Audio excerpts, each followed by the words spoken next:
Պարոն Ղազինյան, ձեր ելույթից եմ ուզում հարց տամ, ձեր ելույթի ընթացքում ես իմ մոտ նշումներ էի անում, դուք խոսեցիք հյուսիս-հարավից և երկաթգծից, և ձեր քաղաքական գնահատականն եմ ուզում լսեմ առայն, որ օրինակ 2000-ականներին Մեղրդի երկաթգիծը ձեր հարևան խմբակցության լիդերի կողմից վաճառվեց և հանվեց, ըստ էության մենք հիմա TIP-ի նախագծի համատեքստում այդտեղ խնդիր ունենք։ Հյուսիս-հարավի համատեքստում հենց ձեր խմբակցության քաղաքական հայրերին են այդ ամեն ինչի ակունքներում կանգնած քրեական գործ կա այդտեղ։ Ինչ գնահատական ունեք այդ համատեքստում և ուզում եմ ձեր գնահատականը ներկայացնեք որպես քաղաքական գործիչ և ոչ թե որպես իրավաբան, որովհետև հյուսիս-հարավի գործունեությունը ըստ էության 2012-11 թվականից է սկսված և նաև քրեական գործեր կան այդտեղ հարուցված։ Շնորհակալ եմ։ Մի ճշտող հարց, բանի հետ կապված մեր քաղաքական հայրը այդ հարցը կրկնեք խնդրում եմ, թեկուզ իմ ժամանակի հաշվին էլ։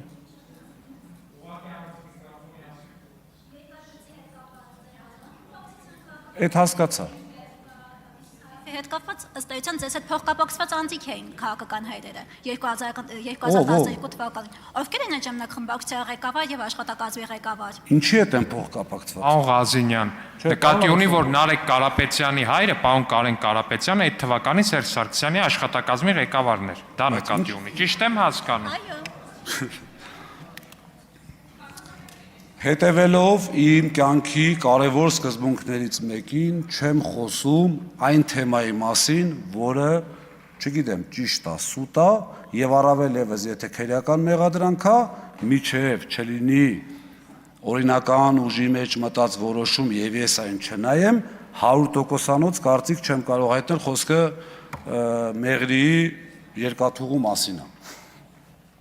Ինչ արաբյան հյուսիս-հարավին ես ախր կարող եմ ազգային ժողովից կոչ անել բոլոր միլիարդատեր հայերին, միլիարդատերը չէ, միջև միլիարդ ունեցող հայերին, իրանց ընտանիքի անդամներին խնդրել, որպեսզի գան Հայաստանի Հանրապետություն եւ զբաղեցնեն բարձր պաշտոններ։ Կարող եմ այսպիսի խնդրանք ունենալ, ձեզ էլ խնդրեմ, դուք էլ խնդրեք։ Ուզում հասկանամ, հյուսիս-հարավը կառուցվում է, մեկ-մեկ իմ մոտ այնպես տպավորություն է, ժողովուրդ, որ Պարոն Հարությունյանը ստե չի, այդ սաղ մի արեք այտենց էլի, որտեվ աշխարհի մեղքերի մեջ նույն հաջողությամբ իրան պիտի մեղադրենք։ 2008 թվին պարոն Կարապետյանը, Կարեն Սարգսի եղել է Կարեն Սարգսին, այդպես չասենք էլի, որ եղել է ֆրակցիայի ղեկավար, այստեղ ասում են մարտի 1-ին Տիկին Մանավազյան, դուք պատրաստվում եք որևէ ինչ-որ մի քաղաքական լարվածության ժամանակ հրամանտակ, որ ինչ-որ բան արեն զորքերը։ Չէ, կամ քաղաքական մասնակցություն եք ունենալու այդտեղ։ Ես ուզում եմ ասեմ, դուք բաներ եք հարցնում, ժողովուրդ, աշխատակազմի ղեկավարի գործառույթները բոլորդ լավ գիտեք, դա կազմակերպելն է աշխատակազմի ընթացակարգերը եւ մնացածը։ Այլ պատասխան չունեմ այստեղ։ Եվ երրորդը ասեք, ես ավարտել եմ, ասեք։ Արձագանք։ Պարոն Ղազինյան, ըստ էության դուք այդ հարցին չպատասխանեցիք, քաղաքական գնահատական էր մեզ անհրաժեշտ եւ օգտվելով աղետից նաեւ դուք չեք պատասխանել պարոն Ալեքսանյանի հարցին, Բերմյակովի հետ կապված։ Գուցե այդ համատեքստում որոշակի կաշկանդվածություն ունեք, որ չեք պատասխանել, գուցե այդ երկրի դեսպանի կամ փոխդեսպանի հետ մտային հարաբերություններ ունեք։ Խնդրում այդ հարցին եւս պատասխանել։ Որ ասեմ, ռուս չեմ տեսել, սուտ կլինի, բայց դեսպանին ու փոխդեսպանին չեմ տեսել։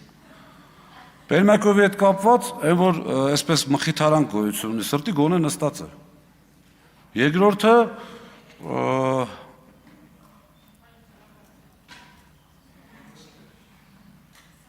նու հա պարզ է, Սաֆարով մյուս հարցն եմ ուզում հիշեմ, ճիշտ ասած։ Հա, իմիջիալոց չեմ կարող ես ձեզ հորդորել, ես չեմ կարող ժողովուրդ ձեզ հորդորել, որպեսզի դիմացը չդնեք քաղաքական։ Հարգելի գործընկերներ, խնդրում եմ պահպանեք լռություն ու մի ստիպեք ինձ 10 րոպեն մեկ խնդրել ձեզ դրա մասին։ Ես չեմ կարող ինքս հորդորել դիմացը դնելով քաղաքական գնահատական հետևից ինչ ուզենալ ասելուն, որ չարվի այդպիսի բան, այսինքն ինչ մտածել դիմացը դնել քաղաքական գնահատական, ես չեմ կարող իմ հորդորին հակառակ գնալ նույնը անել։ Ես քաղաքական գնահատականը պատկերացնում եմ իրականում քաղաքական գնահատական։ Այս պարագայում ես ինչին քաղաքական գնահատական տամ։ Եկեք նստենք իրար հետ, ներողություն 5 վայրկյան, նստենք իրար հետ, դուք ինձ ասեք կոնկրետ ինչի մասին է խոսքը, ես ձեր առաջ գնահատական տամ։